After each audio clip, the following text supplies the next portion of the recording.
welcome to Being Black and Craft, where we don't apologize for recognizing our influence on craft beer. This is Angie, the undeniable vixen, your host. We have a great guest this evening, and I guess welcome back. Hey, welcome back to 2026. It's been a minute. I hope those who properly joined in to view me and Ashley talk about our travel trips from 2025. I'm going to actually upload that one probably this weekend after I do some, see if I can, if there's any tweaking that needs to be done to it. But as usual, it's time for beer news.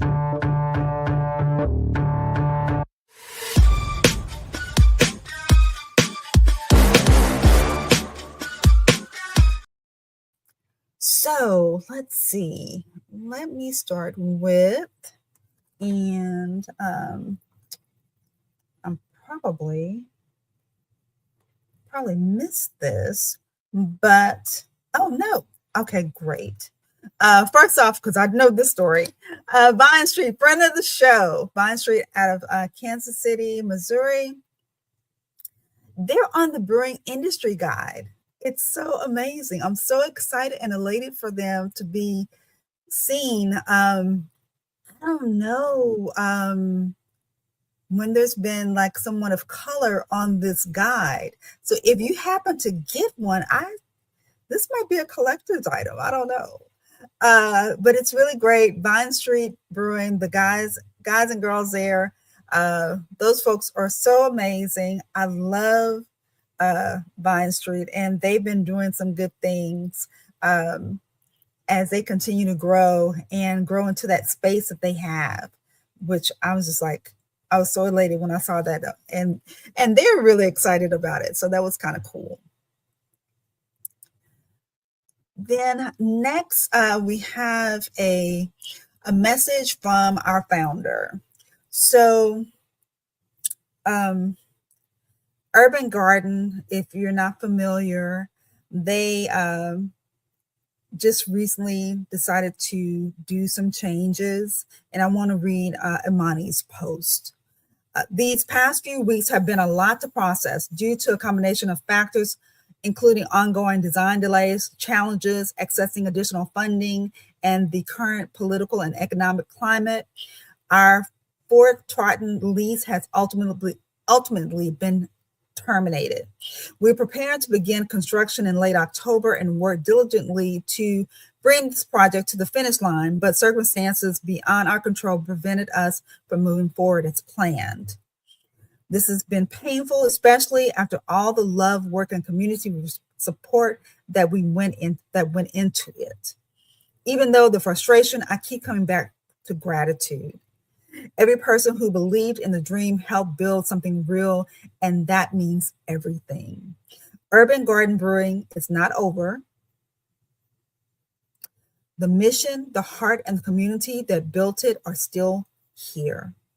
Weeks after losing Fort Triton, I'm still reminded to keep believing. I cannot share more yet, but I can say this: every ending makes space for new beginnings. Thank you for standing with us always. With love, Imani. So give her her flowers. Make sure that you post, if you see this post, just give her some encouraging words. As she said, it's not over, and it's just a little blip on the radar. So they're coming back. Let's see. Then also, Moore's Brewing. I guess two love stories for Chicago. Moore's Brewing is going to be sold in New York City. And I just saw that they posted they're going to be available in North Carolina. So 2 additional states that they are going to be available in: New York and North Carolina. So congratulations to Moore's. Congratulations to them. And I think my last slide, let me see if I can get this race.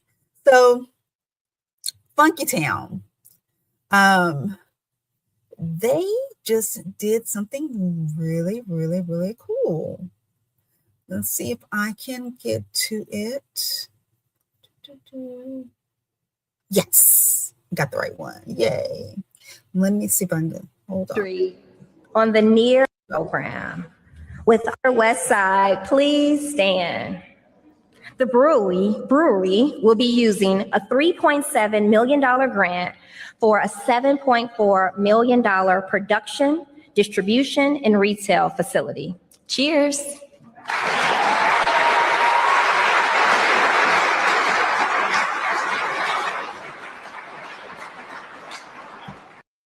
Our 9 large Funky Town Brewery on Lake Street on the near West Side, please stand. Okay. I wanted to make sure that y'all could hear the beginning that they were talking about Funky Town. So that is like absolutely phenomenal. I'm so excited for the guys that they got this seed money to have Funky Town Brewery be a fruition. That they're going to have a brick and mortar. So we're going to have Chicago. It's already a destination because of the food and the culture. But now, not only one brewery, you're going to have 2 breweries that you're going to be able to go to very, very soon. Go to Moore's and then go on over to Funky Town. So that's really great. And let's see, I think that is all of my beer news today. Yes, it is. So my computer's just doing something funky today. But that's all my beer news.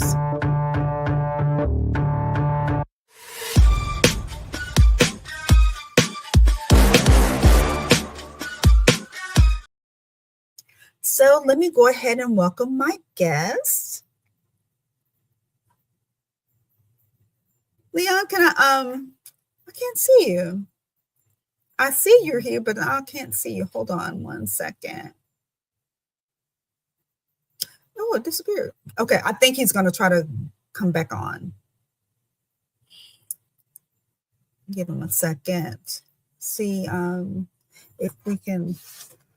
We weren't having any difficulties, but technology, right? Technology always gets us going. So I guess while I'm sitting here waiting for Leon, just still want to give another shout out to Barrel and Flow and Barrels on the Bayou. That's going to be coming up in April.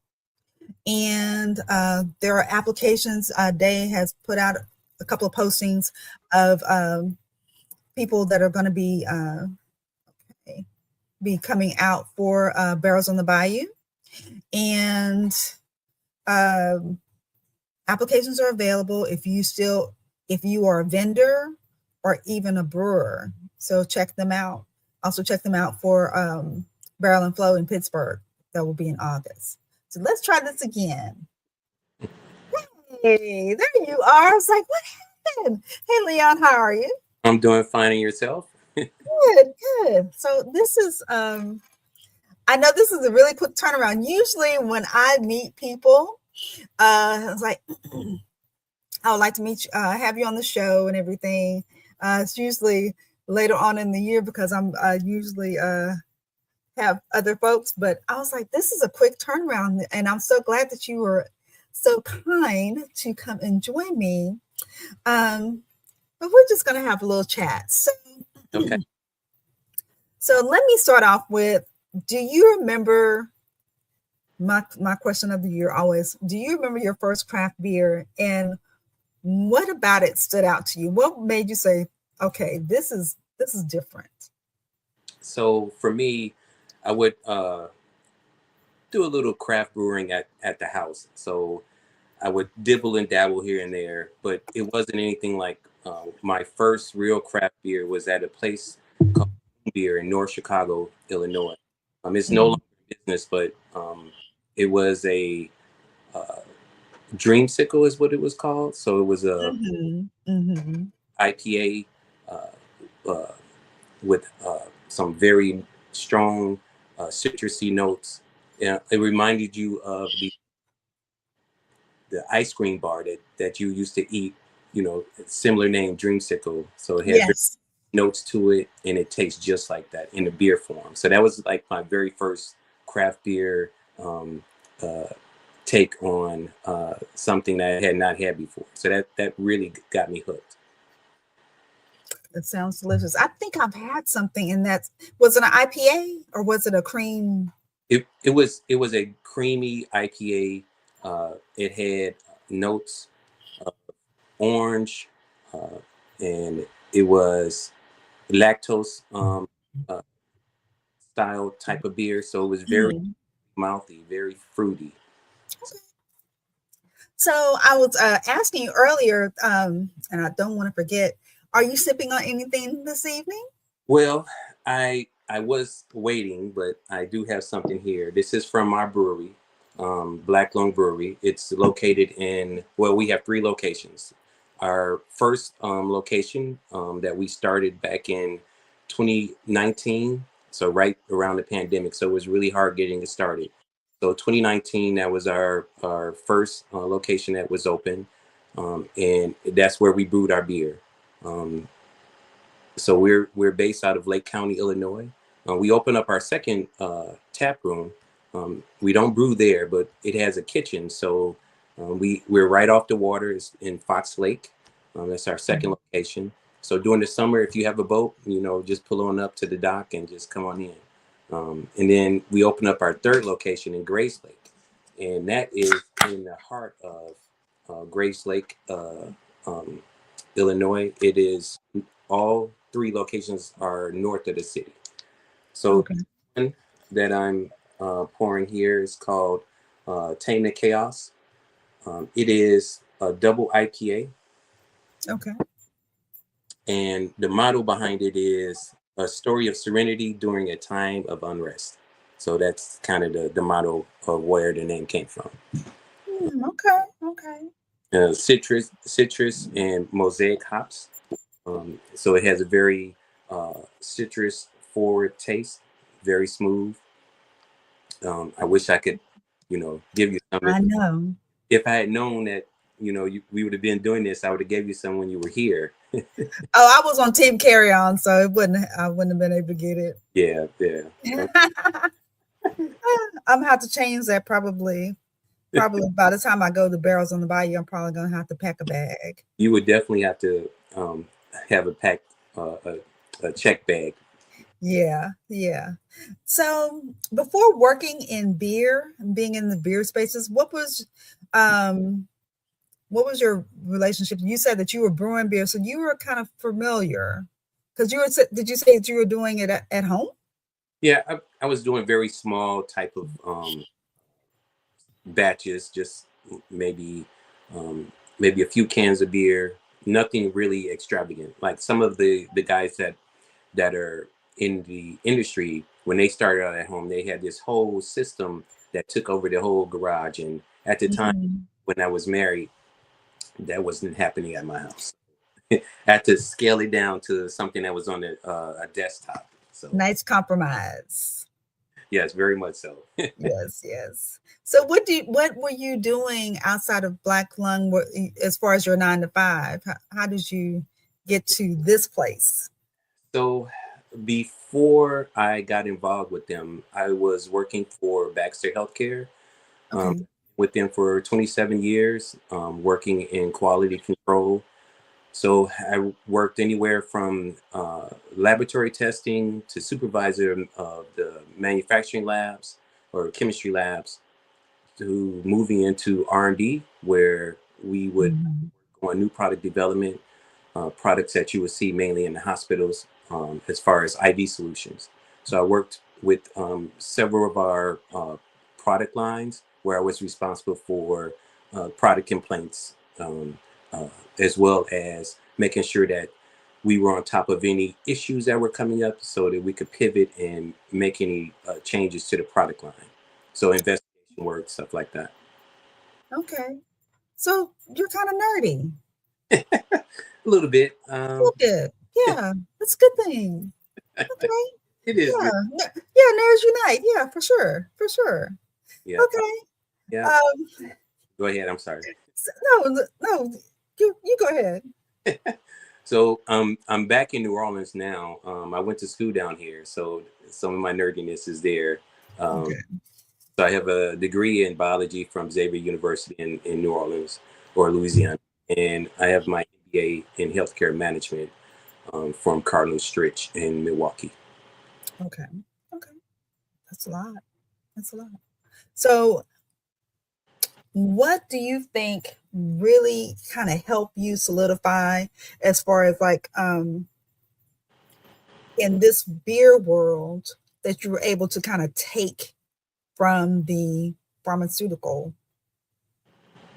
world? The So since my background is all quality, I look at how we manage our Mhm. business as far as some of the things that we can streamline. Because we all have to have some type of quality control when we're producing, so we follow pretty much um, a regimen as far as how we clean our tanks. Because that's important. Because if you don't have a clean tank, it'll filter into your beer, and then you can create a whole batch of beer, and then the whole thing is bad. You have Mhm. the entire tank, and which is not good. So you have to have some type of quality control. And I'm not the only person that's like that. That brews the beer there. There is another gentleman also that works for Baxter as well. And he also helps brew the beer, so he's very, very familiar with how quality works, and as well as the other guy. So that is kind of how I tie it in as far as how I look at it. When Mhm. we're So, how did you come to be a part of Black Lung? Because are you, and tell me, I guess, tell me more of what your position in the organization is. So I am, I am one of the owners. I'm still learning how to brew. That is something that's on my agenda to pick up. Mhm. Okay. But I am one of the owners. It was an opportunity a little ways back when they were still opening. When the founder, his name is Joshua Grubbs, when he started the first brew pub, it was an opportunity to start the second one, and but he needed investors, so I was one of the investors that was able to join in to get that started. So that's what started our second and our third push. Yeah. And tell me the significance of Black Lung. It's because that's not like a name that I would normally hear. It's usually like Beertopia or something like that. But Black Lung, what Yeah. is that about? So actually a talking point. So the founder, Josh Grubbs, his grandfather was originally from the mountains as far as the coal mining industry, and Okay. he was in the caves at one point, and he heard a crack, and he got out of the caves, and it had a cave in at that point, and Mhm. he was like, at that point, um, we're not going to do this. I don't want my family to be around all of this. So we moved, or he moved the family to North Chicago, Waukegan area. So he you know paid homage to his grandfather by naming it Black Lung Brewery. So Okay. it's really to honor his grandfather and to show his Okay. to that area. Okay. That makes more sense. And I get it. I get it. I get it. I get it. So So yeah. if you ever see the logo, it's the gentleman. It's like the dissection, and it's a guy looking sideways, but you can see the lungs, uh, Yes. but they're hops instead of regular lungs. Okay. Because I did look at the logo, but I kind of looked at it kind of just not in passing. I mean, well, in passing and not like really feeding into it. But yeah, okay. Because I was like, it's got to be something. It's got to be something really, really interesting. So that is, and it's like that's a whole nother era as far as like because I'm sure people did literally get Black Lung, but just an homage to his grandfather, knowing the due diligence to go ahead and get up and move Hmm. because that was probably like the only type of like Income. work. Yeah. during that time. So Yeah. yeah, It was that's wild. it was a big challenge because according to the history, his father, uh, his grandfather's father, didn't want him to move. He didn't. He saw it as this is what our family does. We work here. We are the backbone for the coal industry in this area. Mhm. It was a tradition that everybody went into the coal mines. Yeah, So, yeah, and we understand how that works about family traditions. Sometimes we need to break those traditions for the betterment of our families. So, right, right. Yeah. So since knowing what your role is now with the brewery, what is one thing that you wasn't expecting to do that you have started doing? um, I've been finding myself trying to do more uh, promotional stuff that I wasn't doing before. Trying to put stuff or information out there in regards to the brewery. So that's new for me. It was Mhm. in my regular 9 to 5. I worked with teams and it was all in house. Nothing was I had to do work with social media or anything like that. So Mhm. that's a challenge. So I'm still trying to push myself to do a little bit more, and I need to do more to kind of get the push out. So that's a challenge for me. Okay.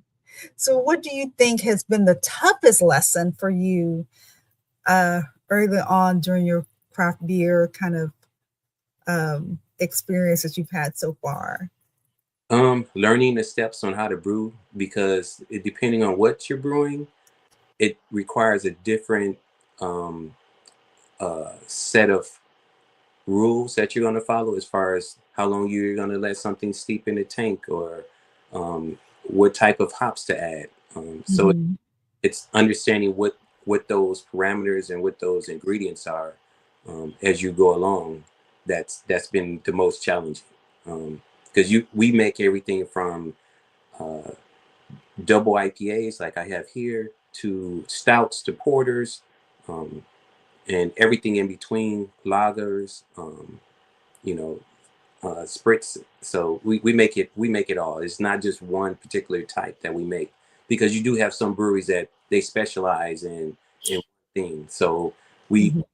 a large gambit of beer. So one of my favorites that we have is it's called Toxic Puddles. It is a pistachio cream ale, and it is one. Ah, okay. Well, that sounds intriguing. I bet you the smell is amazing. Yeah. But you also made me think about, and I'm just going to segue here or give a little commercial to you personally. Have you considered applying for the Michael Jackson Foundation scholarship? I have not. I'm not Do you familiar know with. what that is? I'm okay. I'm glad you asked me. So the Michael Jackson Foundation is basically a brewer um, that it's named after, It. and they do education basically with beer, liquor. They've given awards out for sake.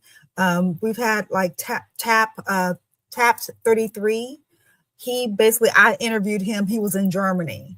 Okay. He went to Germany to learn from the best of the best as far as learning beer techniques and going to school.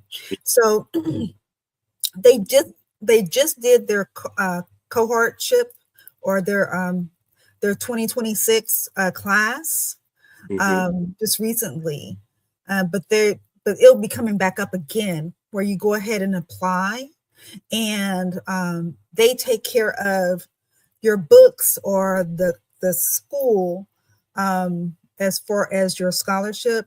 Now, depending on where you go, the travel and the accommodations is up to you, but the bulk, the meat of it is handled through the Michael Jackson Foundation, and I'll send that to you Okay. because you should apply. You should apply. Okay.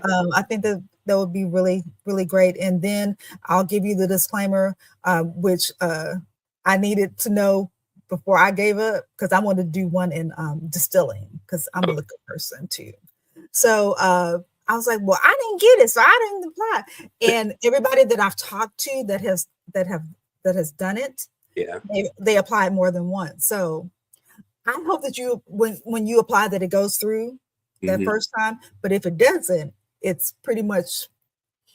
uh, pretty much that's how it goes. You have to apply more than once uh, Thank to get in. So, but yeah, you should try that. you. Okay, I would definitely do that. Okay. And anybody else that's listening, but I wanted to make sure because you're talking about I'm hearing the passion and your desire to learn about brewing. Mhm. And hey, if somebody can help you get to that place for freezies, yeah. So Yeah. yeah. Um, let's see, where am I in my questions? So um I think I remember talking to so we segue back. We met at CBP, y'all, in New Orleans. I went because I was part of a panel, Multiculturalism on Tap. And one of the things that when we were talking, I you were telling me that it was 3 locations, and I was like, wow, who does 3 locations? With that's a big decision. What made y'all decide that one location isn't enough and we just needed to branch out? And how has that been going for you? So it has been very challenging. So the decision to move to the so let me step back. So the first location is just the brew pub. There was no kitchen to it. It was a smaller space. It was like on a corner of of one of those strip malls. So we had the Mhm. spot. It was a decent size. It's just we can't expand from there Okay. with all our equipment in there. So we're kind of limited. So the second location that we got is a great opportunity to be something unique in the Lake County space because it's right off of the water. So there's opportunity during the summer to hit the boats because no one else has a brewery on the water in Lake County where you can get off your boat and walk up right up to the counter and a bar and order a beer, fresh Okay. off of the taps. The only thing is you can't brew there because there isn't enough space. But we had a full kitchen, so we could provide food where we couldn't do it at the first location. Okay. So the third location came up because it was a former brewery that used to be there, and they had closed down almost a year or so ago because we just opened that location this past September. We had our soft opening the last weekend of August, and then our grand opening is the weekend of Labor Day. So that was a great opportunity. With that location, it had enough space for expansion. It had a full kitchen, and it has enough space for any other activities as far as hosting weddings and stuff like that, and different type of events in there. So it has an event space in there that people could use. So it has a larger capacity for us to expand as well as provide food all in one location. So we may eventually change how the footprint looks right now, but right now we I mean in the future, but right now we have the 3 locations, and that's how the progression went. So in 2019 we started the first one in Round Lake, um, and you will hear Lake in a lot of these. Um, the Round Lake location, it was in 2019. 2023, we opened the Fox Lake, which is the one right off of the water. And then the third one is in Grays Lake. So, yeah, there's a lot of lakes up there in Lake County. Makes sense. Okay. So I'm wondering that I was thinking of when we were talking when I was trying to set up the interview with you, and I was like, well, it's this date and this date, and so you had your founders anniversary. So how likely is there going to be a shimmy beer? We might have to work on that one. The other owners, they're not too familiar with shimmying and J5, so that's another discussion. I'll have to educate. Absolutely, absolutely. How How do the bros feel about Black Lung? Are they have you introduced them as far as like getting them into craft beer, or that some of them already into craft beer? There are some that are into it. Some are into cigars. Some are into whiskeys. Um, so for me, it's all of it is something that I can provide some insight into, because being in this space is it has allowed me to experience and engage with a lot of people from a lot of different industries. Just like meeting you was a great opportunity for me. So that opened up another avenue that I can venture out into. So um, I have brought, a lot of my beer down here for them to taste. I take them to just about every brewery in the city of New Orleans I know or have been to, and I either have talked and sat down with either the owner or the head brewer at each location. So Okay. try to make that round, try to introduce myself, because there may be something I can learn from them and something they can learn from me. So Mhm. take it upon myself to kind of push the narrative to kind of start talking. So that's how I got to meet uh, everyone at the CBP conference. Yeah. Now that was like it made me think when you were talking about cigars that it reminded me of when I did Craft for Action.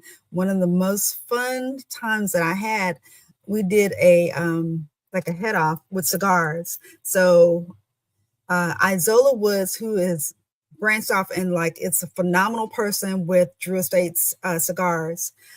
She did the liquor and cigar, and I did the beer and cigars. Okay. So we did a like a heads off kind of thing. So yeah, since you have someone do some pairs with cigars and beer, it can happen. They make a great pairing. I believe so. There are some nice flavored cigars. There's one that I had down here. I know this might be off topic, but there's one here because in New Orleans, this is carnival season. So there's one that I had called King Cake. I mean, actually, Oh wow. kind of like crazy, but King Cake vanilla, Ah, okay. and it's very good. Nicely paired with a nice a vanilla flavored uh, lager, if you can find one. You know, Mhm. notes to it. Or there's a vodka in Illinois. I know I'm going off topic here, Oh but no, there we're still talking about drinks. there's a distillery in Illinois, and they have a vanilla bean vodka, and it would pair greatly with that. It's just they only sell it there at that distillery. They don't sell it anywhere else. So Mm. it is to go to their location and buy a bottle. Wow. Okay. But Well, but yeah, it, but is and I've been trying to do that with some of the guys, some of my brothers, as far as pairing some of the beer with a cigar. Um, mhm. it's been a challenge because they like their whiskeys. Well, there's that is a challenge. I definitely I concur with you. Um and see, for me, like I would try that cigar, but my palate, I'm like a medium uh kind of smoke that I like. And so I would like it more with a lager. Hmm. Not too matchy, but kind of like a little bit of a contrast, like a sweet and sour kind of like if you can think of in that moment, like in that kind of realm. Excuse me. But yeah, I've had friends where we weren't able to. Well, no, I said I can find something that you like, and they had to admit that they liked it and said, now I'm not going to turn away from my whiskey, but this was nice. So I mean, so I accepted the challenge. So I understand as far as like trying to get people to change their ways from something else. But you never know. But uh it'll be what, like a less than a week. So You'll be back. I want to get my. I'll be wanting one of those king cake cigars. Okay. I'll You want one of you those. came back down for Yeah, another, correct?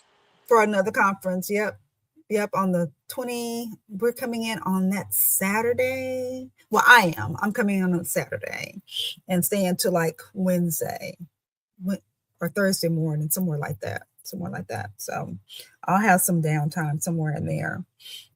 If Okay. I can sneak away and have cigars and food because I did not get, other than that one place that you recommend, Hmm.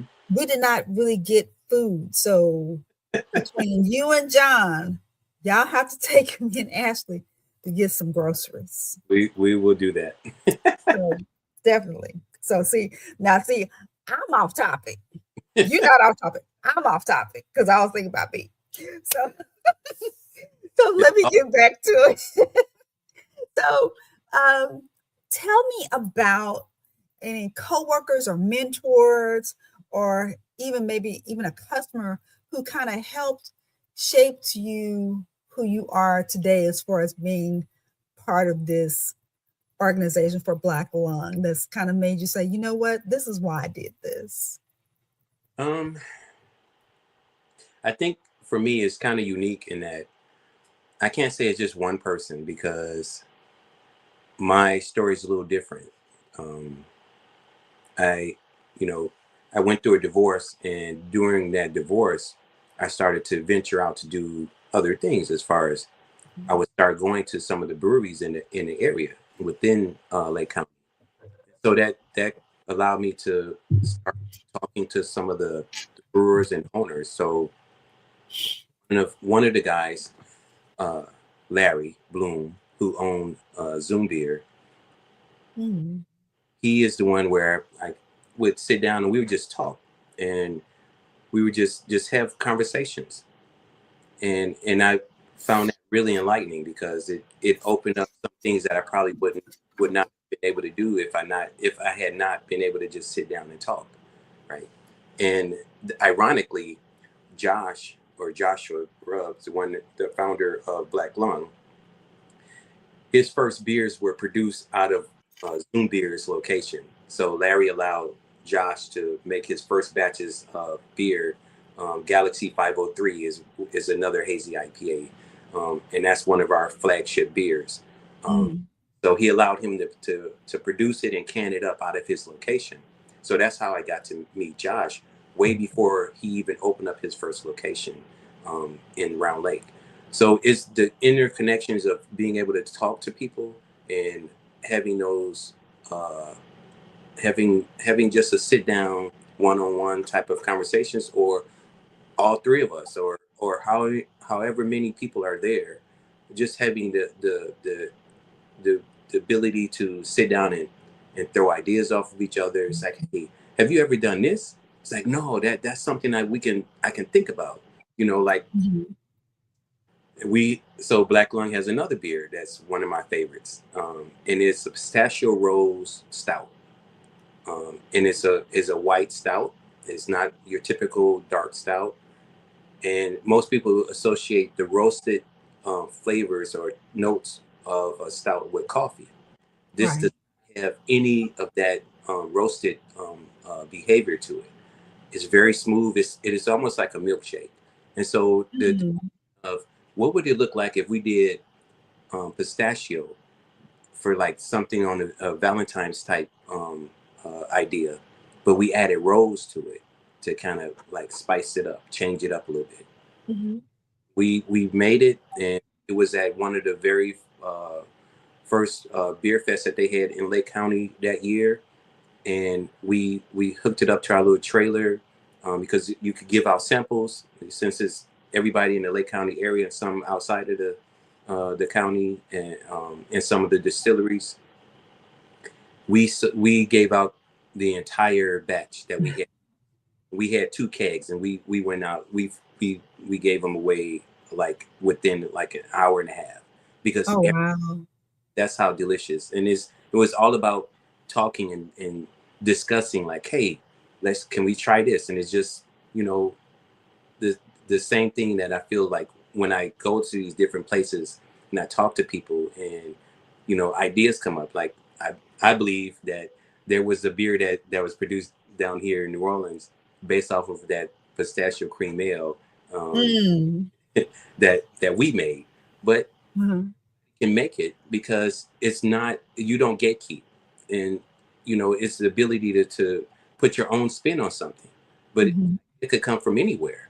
Just having a discussion. So for me, it's everybody in the industry that I've ever had a discussion with. It's like in Chicago, I pretty much, if I don't know them personally, I know of them, of all of the black brewers in the city, of Chicago, because I Mhm.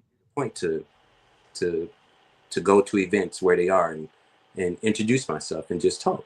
So Mhm. That's cool. That's cool. Very good. Um, I'm wondering about your palate. So, how do you think your palate has progressed? And is there a certain beer that you think, okay, I know that it's made its turn from me from this point to this point, and do you remember what it might have been? um, that's a good question. I don't think I've ever really thought about Mhm. that on how to answer. I guess Okay. I guess for me, what really pushed me further to want to know more was probably that very first. Oh no, sorry, I know what it was. It was, so I don't really drink coffee, and I know that may be hard for some people to believe, especially being here in New Orleans and growing up, going to school and stuff, and you need something to keep you energized. But I don't drink coffee, and stouts and porters are very roasted type of beers, and they Yes. and they mimic coffee for me. The regular, like Guinness, I just will not drink. And that, even our own stouts and porters, I'm not a big fan because I don't like coffee. But there are barrel aged stouts that Mhm. will sit in a barrel of either whiskey, or we've done wine. Um, you can do a tequila. It just Yes. depends on It was really good. what type of stout is that you put in there. Now those I love because it changes the whole flavor profile. We made one that's um, Riot Rye uh, barrel aged stout. Mm. That in a rye whiskey barrel from one of the distilleries in Lake County. So we work locally, and it sat in there for like 18 months. And Oh, when it came out, oh my gosh, it was so delicious. I bet. I love rye. But Yeah. you can only do the small 5 ounce tastings of it at a time, because Mm. it had a kick to it that will Yep. definitely put you on your behind. Yeah. So that was probably one of the turning points. So the very first time was from Zoom Beer. He made a stout, and it was called the Big Kahuna, Mhm. nut flavored, and he only did it once a year, and he had it on tap, and so he was like, "Hey, try this," and I'm like, "Okay, I'll try it." And that was my first time trying a different stout, um, because I just stayed away from him. And when I tasted it, I'm like, "This is pretty good. I, Mhm. can I get another?" He was like, "Yeah, sure." And before, like 4 or 5 of them, and I Oh, had wow. to wait before I left um, the brewery to go home. But I ended up, every time it came out, I always had a bottle, and I think I drank the last bottle I had last year. Because since they're not in business anymore, you won't be able to get it anymore. So Mm. brought it to a brewery here, and I opened it up and shared it because they were making a version of the coconut stout at their location. I was like, okay, well, I'll bring this in. We'll taste both, and we'll just have a good time. So they Yeah. and it matched up very well with what they were doing. So Very nice. Very nice. Yeah, that's it's so much fun finding something that just like piques your interest so much that it changes your whole attitude or Mm. whole conscious as far as what you've been drinking and what's kind of flipped the switch for you. So that's cool. I think that as a person, you have to be open to different things. And beer, is one of those things that, yeah, I may not like stouts, but there are different types of stouts that you can have. There are different porters. There's different things that you can try to say, oh, okay, I didn't think of it like that. Let me try that. That Hmm. change your perspective. And it same thing with liquors, food. Um, Absolutely. it's just in life. You just have to kind of be open to something different other than what you're used to doing. Because if you stay in your mindset about one thing, you're not going to be able to expand outside of that. Right. Absolutely. I totally agree with that. Totally agree. So I'm wondering, as we kind of wind down, um, let's just dream a little bit. I usually like to dream a little bit with my guests.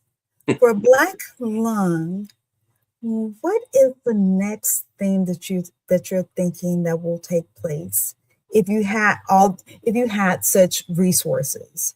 Not that's why I said dream. Uh, just kind of where do you think that you would see yourself within 3 to 5 years if money wasn't an object? Um, with anything, I guess I look at steady progression. So I look at us growing more within the Lake County area, then within the Illinois community, more than the next step would be Midwest, and then from the Midwest expand outside of the different territories. You're not going to be in every area, so you have to Hmm. be strategic about how you go about where you want to be at, right? So for what I envision, or what I would love to see is right now let us establish ourselves within Lake County, because I think there are a total of maybe 5 other breweries within the Lake County space. Now, actually, it's more than that. I think it's 12. I think it's 12 different breweries within the Lake County community. So Okay. I would love for us to establish ourselves more um, within the community. So that means being in some of the storefronts, um, as far as some of the grocery stores that are there. So we're just some Hmm. shelf, because right now we are in a few of the local uh, bars. We are at the movie theater that's up there. So they sell our. Okay. So that's another connection. So um, that's a pretty good thing to be in there, because they support the local breweries as well. Then from there, once we get a footing there, then like I said, moving throughout the Illinois area, so we our distribution picks up. Um, Okay. so that's a bigger footprint because you need more tanks to produce more, and then you need to be able to have a supply chain that can handle that aspect of it, right? So once you get that established, then you can move further out, win more awards, have a good time making collaborations, and then expand from the Illinois area to more of the Midwest. Midwest, I'm thinking like Ohio, Indiana, Michigan, uh, Missouri. Then you go out, Mhm. um, Nebraska, places. So I'm probably going too far, but in those areas. And then once we get out of the Midwest, then you can find us on the East Coast, further down south, out west. So that would be the great picture right there. So we're everywhere. Sounds like a plan. That's the plan that we need to put in motion. Yeah, yeah. That's that sounds really good. So I really had an amazing time talking to you, Leon. It's been really good to to know even more about you because we met and everything, but just seeing more about hearing about your passion for beer and what you're wanting to do and having those 3 different locations, that is an amazing task. It's, as far as like, jugglers keeping all the balls in the air. Y'all are doing a great job with that. And It is a challenge. I mean, I'm not going to say everything is picture perfect, but they're open, so we're moving balls around like you said, juggling them. right.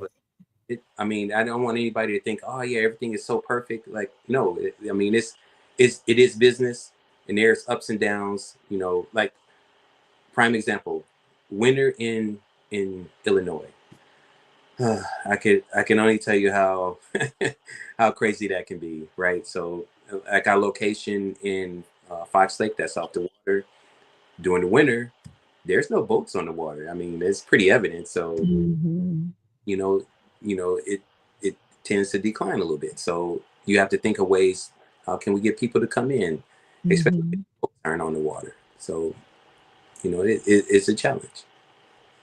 Yeah. So what have y'all done as far as like pivoting for that? Doing like bingo nights, music? What are y'all doing? So, for that location, we may reduce the hours. Um, Okay. we may uh, open up the kitchen for food trucks to come in and set up, so then they can bring their crowd in, because that's an avenue, right? Mhm. Then we don't have to worry about trying to provide food trucks. So if we have a food truck that's doing a pop-up, then everybody knows where they are. They'll come over, get some food, have some beer. And like the games are on, so we always have either the Chicago Cubs, the Bears, or the Bulls playing, um, Mhm. or one of the sports teams. Yeah. My favorite is Sox. That's another story. Ooh.